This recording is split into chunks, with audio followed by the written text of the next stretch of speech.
Amigos, sejam bem-vindos ao canal Reproduzindo a História. Neste vídeo vamos falar sobre Martin Bormann, o chefe da chancelaria do Partido Nazista e o secretário particular de Hitler. Vamos passar por vários pontos de sua infame trajetória.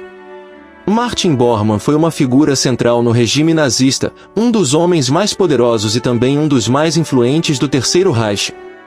Muito embora figuras como Himmler, Göring e Goebbels sejam mais conhecidas do público que não tem um conhecimento aprofundado sobre o regime nazista. Mas antes de falarmos sobre quem foi Martin Bormann e de como a sua influência foi fundamental para as decisões políticas do Terceiro Reich, se você não for inscrito em nosso canal, se inscreva já e acione o sino das notificações para não perder nada.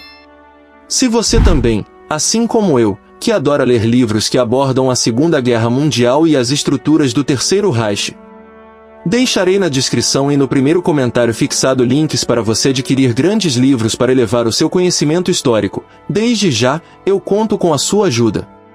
Martin Bormann nasceu em 17 de junho de 1900, em Wegeleben, na Alemanha. Ele era filho de um administrador de correios e cresceu em uma família de classe média. Durante a Primeira Guerra Mundial, Bormann serviu brevemente no exército, mas não teve um papel significativo no conflito.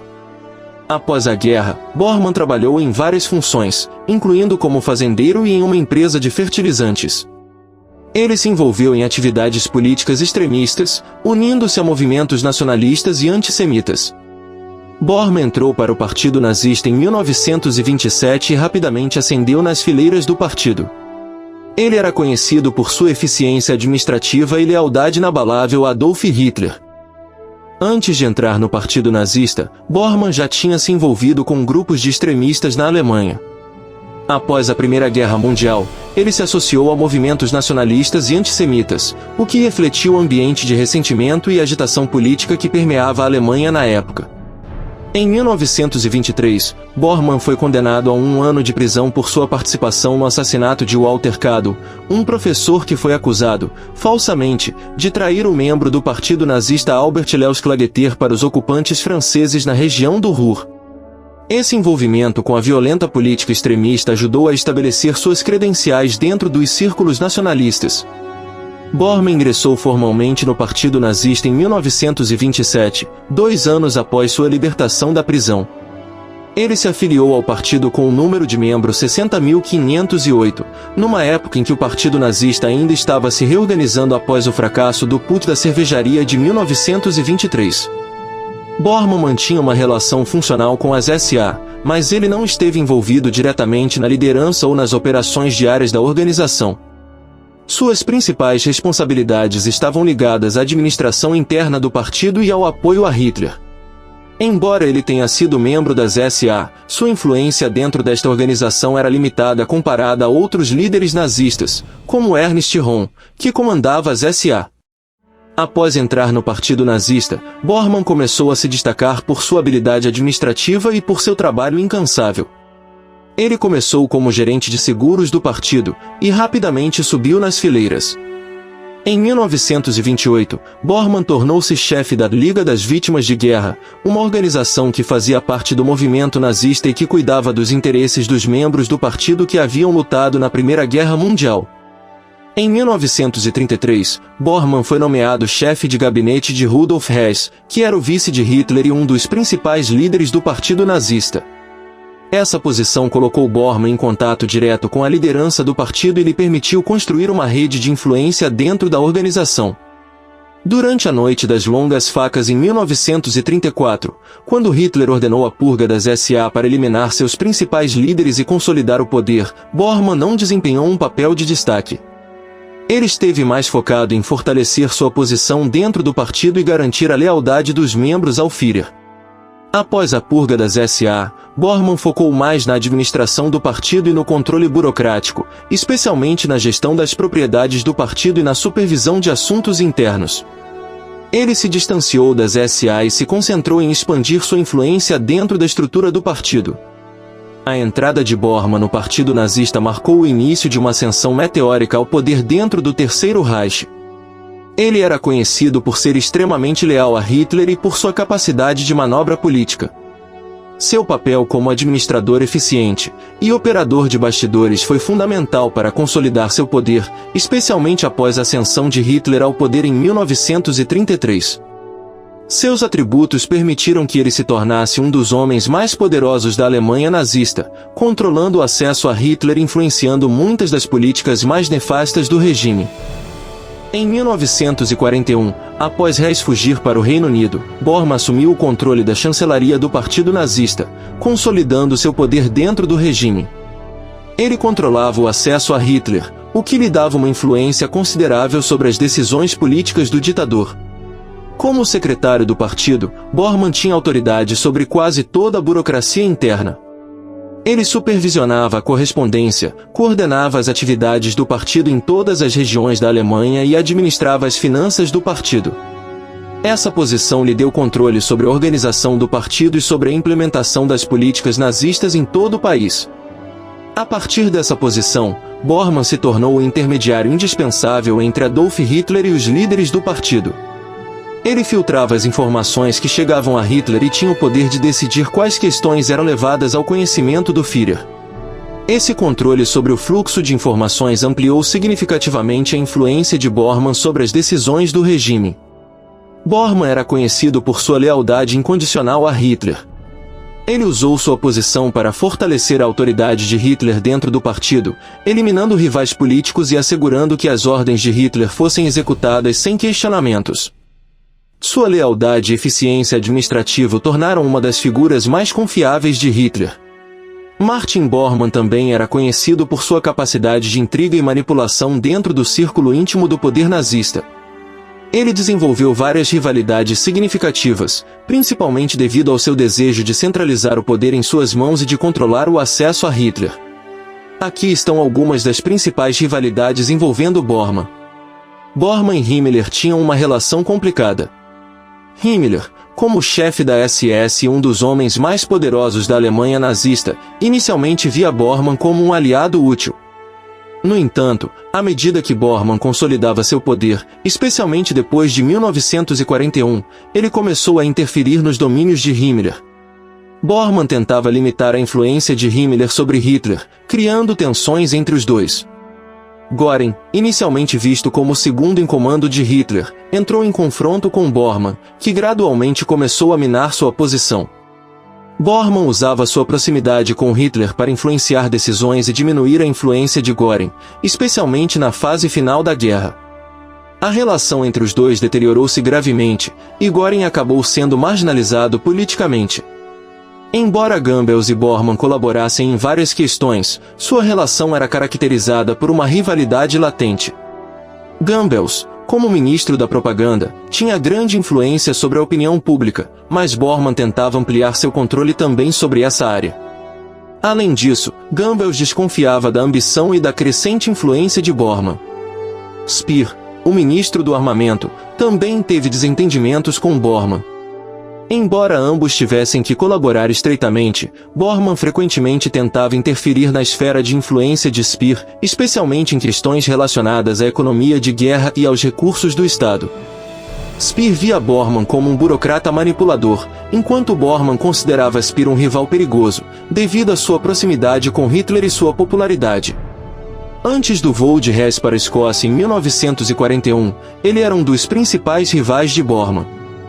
Hess, como vice de Hitler, tinha uma posição de destaque, mas Bormann trabalhava constantemente para minar sua autoridade. Após a prisão de Hess, Bormann rapidamente assumiu muitas de suas responsabilidades, solidificando ainda mais seu poder. Bormann mantinha um perfil relativamente discreto, mas sua capacidade de manipulação e controle sobre o acesso a Hitler nesta altura do campeonato em 1941 já o tornava uma figura central e temida no regime nazista. Em 1943, Martin Bormann foi nomeado oficialmente chefe da chancelaria do Führer, uma posição que lhe deu um controle ainda maior sobre o acesso a Adolf Hitler. Ele controlava a agenda de Hitler, decidindo quem poderia vê-lo e o que ele ouviria, o que lhe deu um poder imenso sobre as decisões do regime. Como chefe da chancelaria, Bormann também supervisionava questões administrativas importantes, incluindo a supervisão de leis e decretos promulgados por Hitler. Ele tinha uma habilidade especial para navegar pela burocracia nazista, usando seu poder para promover seus aliados e eliminar rivais. Bormann era um ardente antissemita e um dos mais leais apoiadores de Adolf Hitler. Como secretário do Partido Nazista e chefe da chancelaria do Führer, ele estava profundamente envolvido na administração das políticas do regime, incluindo as que visavam a perseguição e extermínio dos judeus. Bormann era responsável por muitas das políticas internas do Terceiro Reich, incluindo a administração dos territórios ocupados e execução das políticas genocidas contra judeus, ciganos e outros grupos. Martin Bormann não estava na linha de frente da execução do Holocausto, mas seu papel administrativo e sua lealdade incondicional a Hitler fizeram dele um facilitador-chave das políticas genocidas do regime nazista. Ele ajudou a coordenar a vasta burocracia necessária para implementar o Holocausto, contribuindo significativamente para a perseguição e extermínio dos judeus e de outras minorias.